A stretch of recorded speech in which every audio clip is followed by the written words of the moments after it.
Era um tempo de opressão no Egito. Os hebreus, descendentes de Jacó, eram escravos, submetidos a trabalhos árduos e condições implacáveis. Eles construíam cidades, carregavam pesados fardos e viviam sob uma constante ameaça e sofrimento sob o comando do faraó. Deus, vendo o sofrimento de seu povo, apareceu a Moisés em uma sarça ardente e o enviou para libertar os hebreus e levá-los à terra prometida. Diante do faraó, Moisés transmitiu a mensagem divina: "Deixe meu povo ir." Mas o coração do faraó se endureceu, recusando-se a libertar os escravos. Como resposta à sua teimosia, Deus enviou uma série de 10 pragas para demonstrar seu poder e julgar os deuses egípcios. Moisés tocou o rio Nilo com seu cajado e as águas se tornaram sangue. Os peixes que habitavam suas águas começaram a morrer. O rio exalava mau cheiro e os egípcios não podiam beber de suas águas. Mesmo os canais, lagos e recipientes de pedra ficaram vermelhos como sangue. Os magos do faraó conseguiram replicar o fenômeno. E o faraó permaneceu irredutível. Então veio a segunda praga: rãs. Moisés, com fé inabalável, ergueu seu cajado e, ao seu toque, milhões de rãs começaram a emergir das águas do Nilo. Elas se espalharam rapidamente por toda a terra, invadindo campos, casas e até os palácios do faraó. O caos se instalou. As rãs estavam por toda parte, invadindo até mesmo fornos e utensílios. Mas os magos novamente replicaram o feito. Ainda assim, o faraó resistiu, apesar do incômodo. A praga dos piolhos. O pó da terra se transformou em piolhos, que rapidamente se espalharam por todo o Egito, infestando todos. As pessoas ficavam exaltadas, tentando se livrar da praga, mas nada surtia efeito. A praga era tão intensa que até os animais sofreram com o tormento. Os piolhos infestaram os rebanhos, deixando-os inquietos e exaustos, esfregando-se em tudo para tentar aliviar a dor. Era impossível encontrar alívio.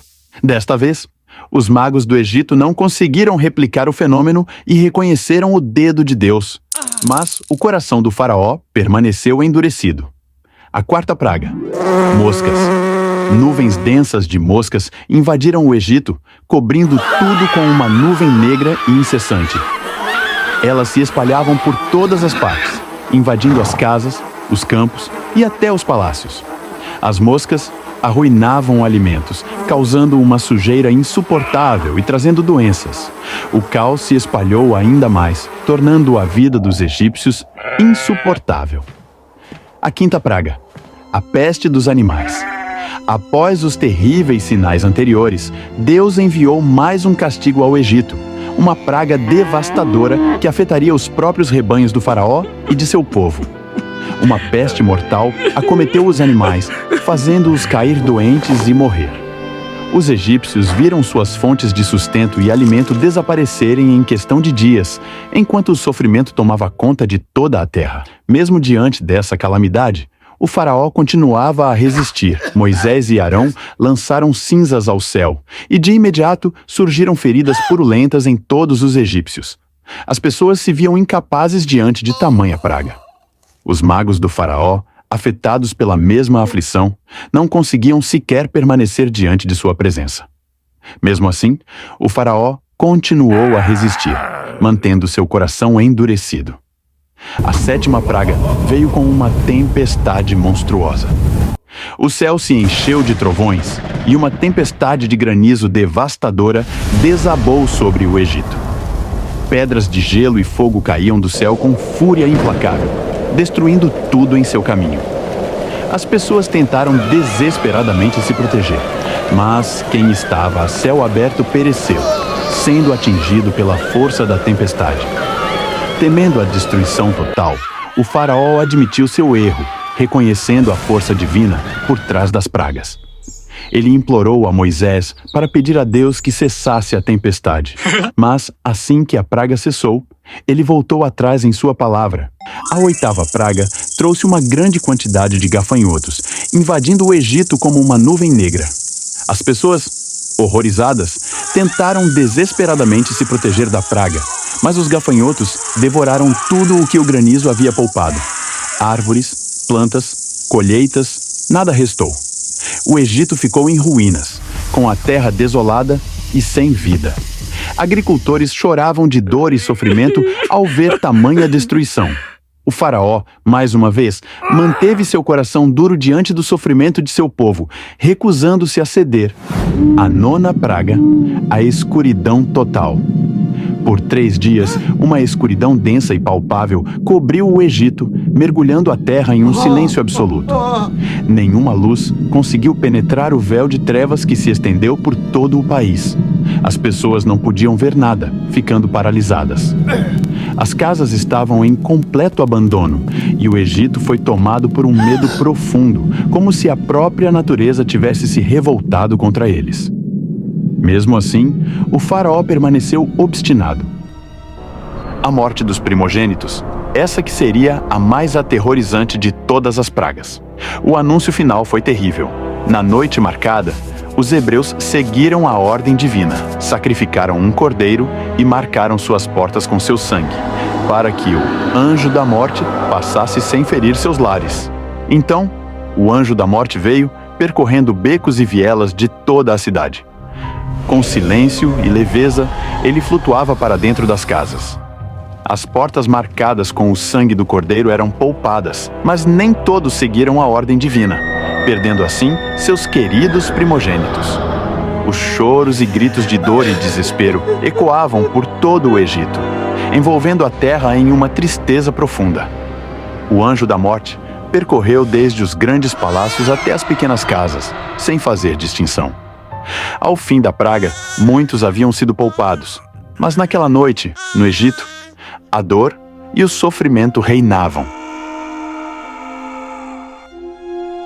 Após a praga dos primogênitos, o faraó, devastado pela perda de seu filho, chamou Moisés. Com a voz embargada pela dor, ele disse: "Partam agora. Leve seu povo e vão servir ao seu Deus."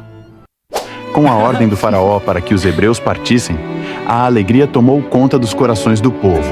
As famílias, finalmente livres da opressão, começaram a reunir suas coisas com fervor renovado. Pegavam tudo o que podiam carregar. As crianças corriam e os mais velhos se abraçavam emocionados. Eles estavam partindo para a terra prometida, deixando para trás o Egito, com a certeza de que Deus os guiava em sua jornada de liberdade. Depois de liberar os hebreus, o faraó foi consumido pela dúvida e raiva. Seu coração endureceu novamente, e tomado pela fúria, ele voltou atrás em sua palavra. Reuniu rapidamente seus oficiais e soldados, ordenando que partissem em perseguição aos israelitas. Com carros de guerra e cavalos relinchando, o exército egípcio avançou furiosamente, determinado a trazer os hebreus de volta. A multidão hebreia olhou para trás e seus corações afundaram ao ver os cavalos egípcios se aproximando a grande velocidade. O pânico se espalhou rapidamente entre as famílias. E então, uma coluna de fogo brilhou intensamente diante dos egípcios, criando uma barreira entre eles e os hebreus. Os soldados ficaram assustados, sem poder avançar. Deus, com sua voz poderosa, ordenou a Moisés: "Moisés, toque o cajado no Mar Vermelho." Ao tocar o cajado nas águas, um milagre ocorreu. As águas começaram a se separar, formando um caminho seco. O povo de Israel, maravilhado e em temor, começou a atravessar. O faraó e o exército egípcio avançaram com fúria, atravessando o caminho seco aberto no Mar Vermelho, acreditando que poderiam alcançar os hebreus. Os soldados marchavam apressados, mas Moisés, com a confiança plena em Deus, levantou seu cajado novamente. Ao fazer isso, as águas começaram a se fechar. O mar se uniu com força, cobrindo os egípcios e engolindo seus carros de guerra e cavalos. O faraó, vendo sua força destruída diante de Deus, perdeu tudo, e o Egito nunca mais perseguiu o povo de Israel. O povo de Israel, finalmente livre da opressão, comemorou com gritos de alegria e louvor a Deus. A caminhada em direção à terra prometida começou, cheia de esperança e fé renovada. O peso da escravidão ficou para trás e um novo futuro se abria diante deles. Olá, eu sou o Cornélio. Espero que tenha gostado do vídeo. Se gostou, deixe seu like e se inscreva no canal.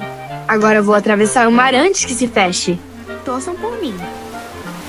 Cornélio, você não pode ser tão imprudente assim. A fé exige coragem, mas também sabedoria. Me desculpe.